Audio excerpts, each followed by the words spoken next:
My name is Natalie Ledwell, and this is The Inspiration Show. Today on the show, I have a very special guest and a good friend of mine, Teresa de Grosbois. Sorry, de Grosbois. I nearly got it right. How are you? Yeah, I'm great. It's great to be here, Natalie. Now, I actually met Teresa a couple of years ago now through the Evolutionary Business Council, of which Teresa is the president, founder, and all-round organizer. It's an incredible organization that is actually helping consciously aware business owners who have influence around the world to be able to help each other and to get their message out, amongst other things. Now, today we're going to be talking about Teresa's new book, Mass Influence, which I'm really excited to get into. But before we do that, Teresa, why don't we talk a little bit about your background and how you got into doing this amazing work that you do? You know, I'd love to tell you it's been my mission my whole life. The reality is I stumbled into it like a lot of people do. I really struggled to figure out what my path was in life for a period there of my life. And, I did the whole Janet Atwood suggestion of leaning in. I looked to figure out what I loved and what I was good at. And when I first dove into becoming an entrepreneur, I actually swung the pendulum completely opposite from the direction I'd been working in, and started as a children's author and someone who was running a charity to build schools in Africa. And it wasn't until I quickly put 3 books on the bestseller lists and suddenly had people coming at me in droves saying, "Holy cow, how do you do 3 bestsellers in 8 months?" That I realized I was mentoring all these people in the whole notion of how do you become more influential, how do you create authority around your work, and loving it. Mm-hmm. And so I rebranded my business overnight, and I've never really looked back. It's been pretty awesome ever since. Wonderful. So I know that you work with a lot of entrepreneurs. So tell me about some of the challenges and some of the work that you do with them, and what seems to be coming up fairly regularly for most entrepreneurs that you're working with right now. I think one of the biggest issues or challenges I see entrepreneurs make is they're afraid to play a really big game, and a lot of us have this inner conversation going on of big is hard, or I don't have enough credentials to play really big, or I'm not smart enough. And the reality is, your inner conversation is stopping you from becoming influential. And the reality is a lot of good people are really hardwired with a lot of self-limiting beliefs that stop them from stepping into influence. In fact, one of the reasons I wrote this book was because I see so many good people afraid to influence change because their inner dialogue is stopping them. And I really wanted to bust that up and shake that. Right, awesome. Now, I know the book's called Mass Influence. So what is your interpretation, or what do you think is influence in today's world? Well, the whole notion of influence is the ability to, cause something to happen, Yeah. And we all have influence in a one-on-one setting. There are people who know, like, and trust you, and you are able to influence them to take action. And so we've all learned a set of rules or etiquette around influence. In fact, we started learning it in the playground in kindergarten, the rules of the sandbox. Yeah. And the reality is, a lot of the rules and etiquette we learned early in life, or we learned when we were first learning to network in business, don't serve you when you start to network with the highly influential. You only have to phone up a CEO of the next Fortune 500 company you want to work with and try and buy them a coffee to find out that highly influential people play by a different set of rules. And so, mass influence is really, how do you step into that bigger game where you're really having the ability to cause something bigger to happen around your business, around your life, around your community, and what is the rules and etiquette of playing at that bigger level? It's actually a lot easier than you might think. It's just a matter of understanding how it works.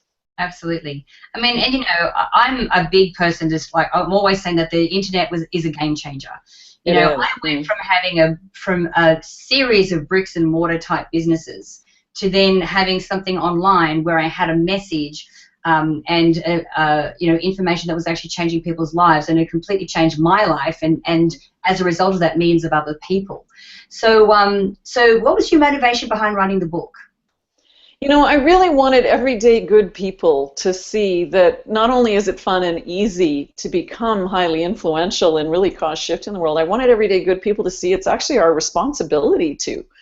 You know, the only people in life that don't have inner conversation that stops them from becoming influential are in fact sociopaths. Yikes. That's not the world I want my daughters to grow up in. And I know it's not the world other people want their kids to grow up in. So, you know, as everyday grassroots citizens, you know, we need to learn this game of how do you cause shift and how do you cause change and how do you build a better world, one community, one issue, one idea at a time. And by the way, it's a great way to build a highly profitable business at the same time. And I wanted, you know, everyday good people that are out to be everyday thought leaders to really get that. Yeah. So I'm assuming that with the book, you're helping people, like from the very beginning, set up the type of influence they want to have. Yeah. I mean, we live in a world of the Kardashians and people that, like, I don't want to go down this road, but it frustrates me that these are role models for the younger girls that are coming through right now. So is there a responsibility in a way that we can set up influence from the beginning? Yeah, there really is, you know, and I talk about, you know, really look at what's that thing that you vocally complain about a lot. You know, if you've got a why doesn't somebody just that you say often, look to that. Because if there's something that's a burning annoyance for you in the world, that's the universe telling you you're somebody. Why don't you step up and start creating some shift around that? And all it takes is to gather a conversation and start, you know, really shining a light on a certain topic. And you will find you become influential very rapidly once you understand it's, you know, influence is almost like a sport. It's like hockey or basketball. You just got to learn the rules and get the right equipment, and it's really not that hard. Right. And I'm assuming you don't necessarily have to be an entrepreneur to be able to do this. No, you don't. I mean, it works phenomenally well for entrepreneurs, but whether you're working for a big corporation or, you know, you might even be a stay-at-home mom and you want to create some action in your community or band a group of women together to cause change in some way. That's how MAD got started, Mothers Against Drunk Driving, which have not only massively shifted the conversation in the United States, but have become an international role model for how we talk about and think about drunk driving and what it means in our society. That started with a group of housewives. One of whom was just really, really angry that her son had been killed by a drunk driver. It's amazing the level of influence you can have in this day and age if you just create your life about something. Yeah, absolutely. So, let's say that someone's watching this show right now and they're like, and they have something. You know, why doesn't someone do something about, you know, they have one of those things? What's a couple of steps they could take to get started in helping to, you know, voice their opinion or get their influence out there? Yeah. Well, the first thing you got to do is declare it, right?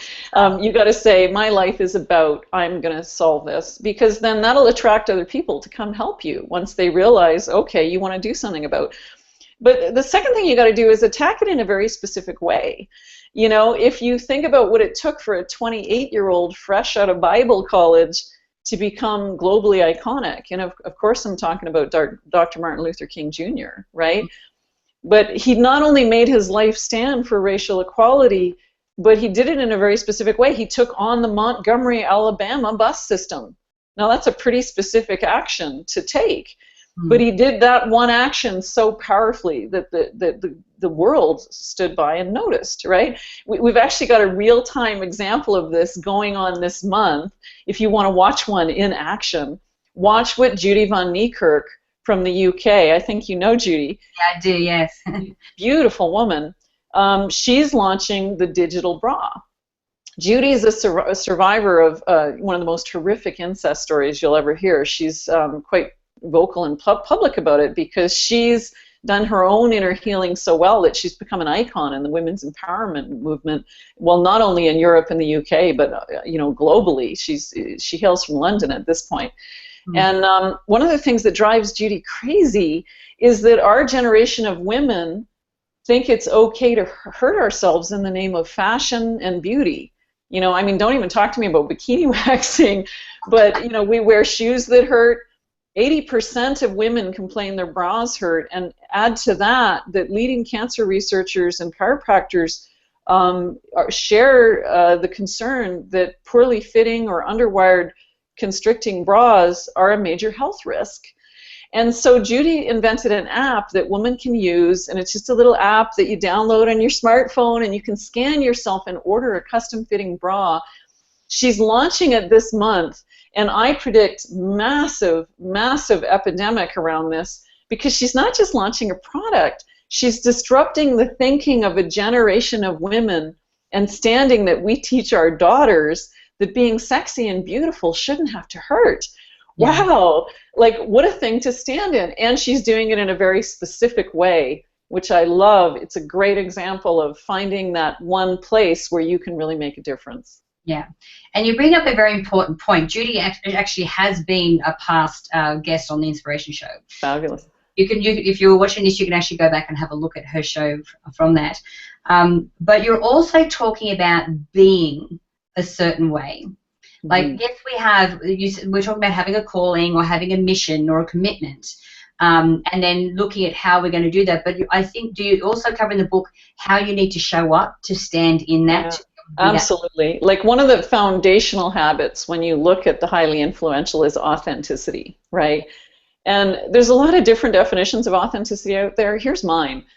Your inside voice is saying the same thing as your outside voice, right? So if your inside voice is full of fear or self-recrimination, and your outside voice is saying you should buy this product, you've got a disconnect that people can see. And you know when somebody says to you, you should buy this product, and inside they're saying, oh God, I need this sale, you can tell, right?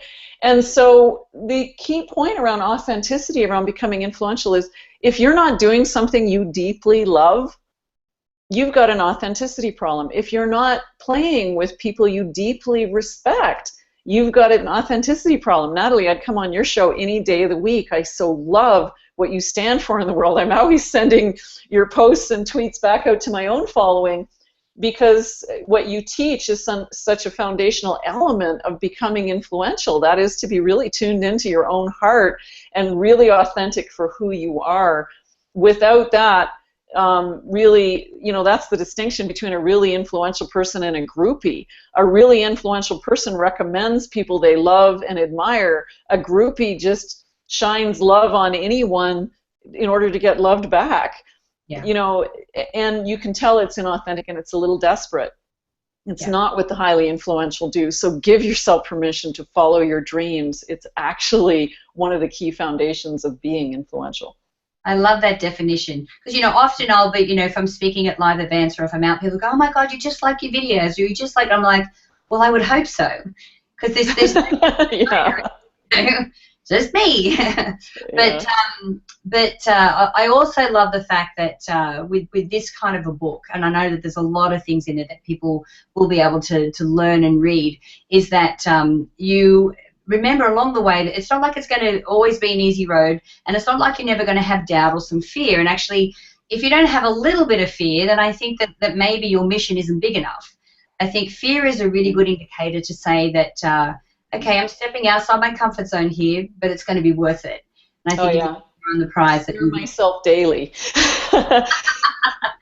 Because if you're not making yourself nervous, you're probably not doing anything worthwhile. One of the things Randy Gage once sent to me on the phone, I've been fortunate to have Randy Gage mentor me. He's one of the top speakers in the world right now.